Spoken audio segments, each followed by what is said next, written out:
first and last name and give us your title. My name is Sergeant Terrell Allen. First name is Terrell, last name is Allen. And Sergeant Allen, can you describe for starters what you guys were doing out there that day and, kind of what you remember from this specific traffic stop?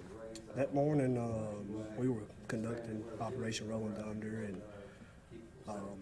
like I said, there's a lot of illegal contraband traveling up and down I-85, and some people don't know about those things. We noticed a bus, can't remember what type, it was a Greyhound white bus, traveling southbound. The bus was failing to maintain its lane. It was weaving from lane to lane, and we was concerned about the safety and well-being of the driver and everybody else on the bus, if there was even anybody on the bus. So we made a lawful traffic stop. As soon as we made the lawful traffic stop, Sergeant Painter and I approached the bus, and we let the bus driver know our reasoning for initiating the traffic stop. We asked him for his trip log, how many people were on the bus, where they were coming from, where they were going to. Treated everybody with the utmost respect. Didn't really have too much dialogue with the passengers on the bus. Approaching the bus, just looking at it from my perspective, you couldn't tell if anybody on the bus was white, African American, Hispanic, Asian. So, for one, we wasn't racial profiling.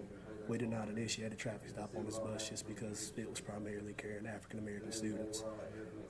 Called the bus driver down, asked him if he would mind, if we searched the luggage compartment of the bus, and he gave us consent to. So Sergeant Painter got his canine dog Tuco, and he ran around the bottom of the luggage compartment, which he did alert on a bag underneath there.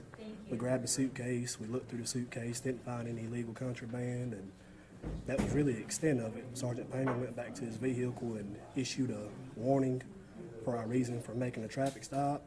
We was as polite as we could be. We went back and approached the bus driver, laughed a little bit, gave him a warning, and cut him loose. It was around a 10-minute interaction with the bus driver and the folks on the bus. And and asking him, where he was going, if you guys could search it, that was standard protocol for you guys. Yes, ma'am.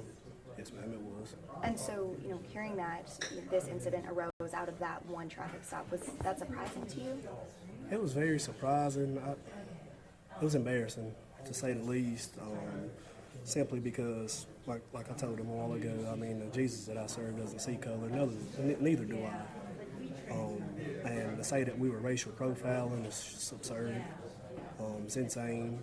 We were conducting a traffic stop because we was concerned about the safety and well-being of everybody on that bus.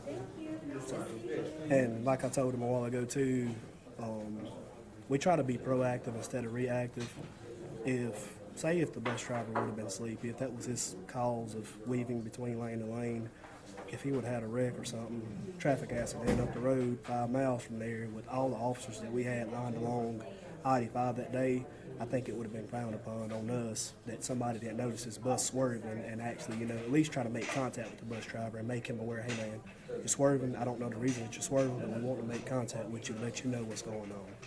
And, seeing those comments come out, how does that make you feel when you guys are, out there trying to do your job? It makes it hard for us to do our job simply because, like I said, people always want to make stuff about race instead of it being right or wrong, them being right or wrong. So, what kind of message do you hope this whole incident, if you could send a message just to everybody out there, do you hope this sends a message? It can be anything in this world. Be kind. Be kind to people. Treat people the way that you want to be treated. Don't look at people for their skin color.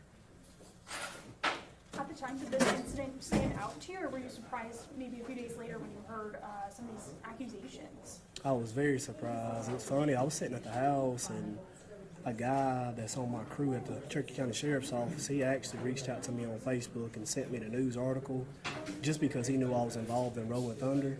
And as I was reading it, I was like, that was a traffic stop we made. I said, Shaw University. I remember the bus driver saying that they was coming from Raleigh, headed to Atlanta to, at first, I think he said church conference, and then he said a conference, but I can't remember exactly, but it was very shocking.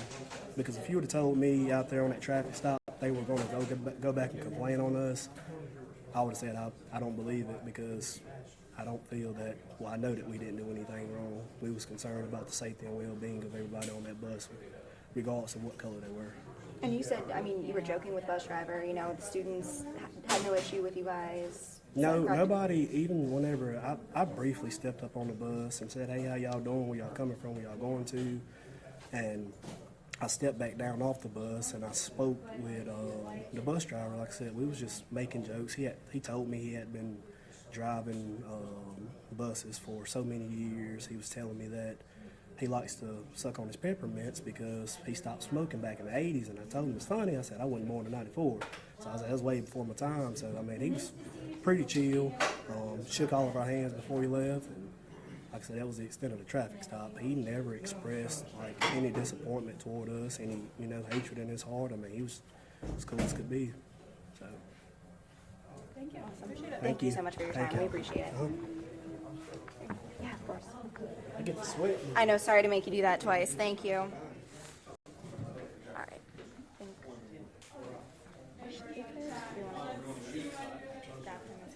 Yeah, let's do that.